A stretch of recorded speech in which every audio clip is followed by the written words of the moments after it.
আমরা ইরেজার টুলটি নিয়ে আলোচনা করব। তো ইরেজ অর্থ হচ্ছে মোছা।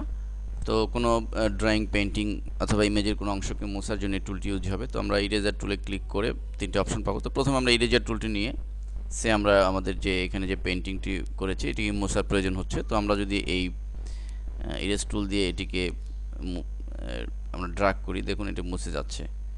তো এখানে আমাদের মনে রাখতে হবে যে ইরেজ টুলের যে অপশন বার রয়েছে, সেই অপশন বারে আমাদের উপরে যে অপশন বার আমরা দেখতে পাচ্ছি, এখান থেকে ব্রাশ সাইজ আমরা বাড়িয়ে কমিয়ে এটিকে করতে হবে। এভাবে আমরা ইরেজ টুলের সাহায্যে যে কোনো ড্রয়িং, পেন্টিংকে আমরা মুছে ফেলতে পারি। এরপর দ্বিতীয় যে চ্যাপ্টারটিতে আমরা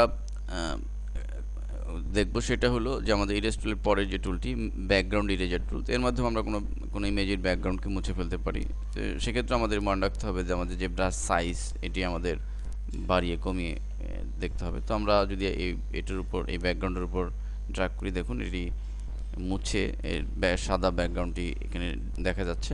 আমরা যদি লেয়ার প্যালেটে লক্ষ্য করি তাহলে আমরা এটার কার্যকারিতা দেখতে পাবো। ঠিক একইভাবে পরবর্তী যে টুলটি রয়েছে ম্যাজিক ইরেজার টুল, অত্যন্ত গুরুত্বপূর্ণ টুল এটি।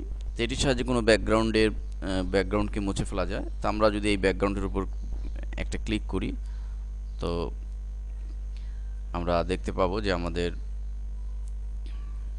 যে ব্লু রঙের যে ব্যাকগ্রাউন্ডটি রয়েছে এটি মুছে গেছে। এভাবে আমরা কোনো ব্যাকগ্রাউন্ডকে মুছে কোনো নির্দিষ্ট ইমেজকে আলাদা করে ফেলতে পারি।